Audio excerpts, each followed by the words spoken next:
దేవునికి స్తోత్రం. ప్రియమైన సహోదర సహోదరులకు శుభాభివందనములు. ఈరోజు దేవుని వాగ్దానం అపోస్తల కార్యములు 11వ అధ్యాయం 23వ వచనం. ప్రభువును స్థిర హృదయంతో హత్తుకొనవలనని అందరినీ హెచ్చరించను.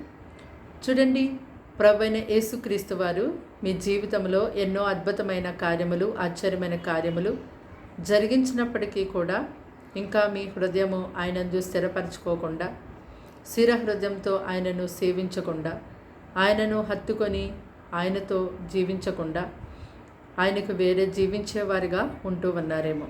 అయితే దేవుడు తన వాక్యం ద్వారా తన ప్రజలైన వారిని ఇక్కడ ఎంతో గొప్పగా హెచ్చరిస్తూ ఉన్నారు. నీవు నీ దేవుడైన యెహోవాను ప్రేమించి ఆయనను సేవించి ఆయనకు భయపడాలి.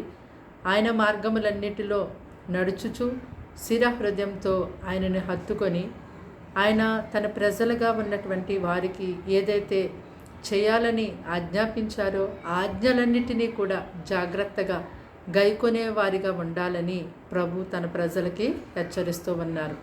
ప్రార్థన.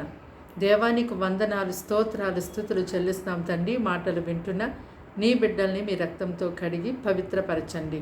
ఈ దినమంతా వారికి, వారి కుటుంబానికి తోడుగుండండి. వారికి సమస్త విషయాల్లో మీ కృప చూపించండి. ఏదైతే నీ వైపు తిరిగి ప్రార్థిస్తున్నారో ప్రార్థనకి జవాబు ఇవ్వండి.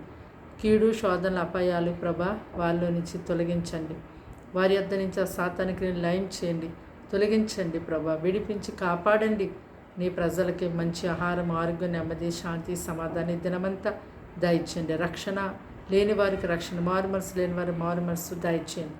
నీ ప్రజలుగా అనేక మందిని నీ రక్షణ మార్గంలోకి నడిపించి నీ నామానికి రెట్టింపు మహిమ తెచ్చుకోమని యేసు నామమున అడిగి వేడుకుంటున్నాం తండ్రి. ఆమేన్.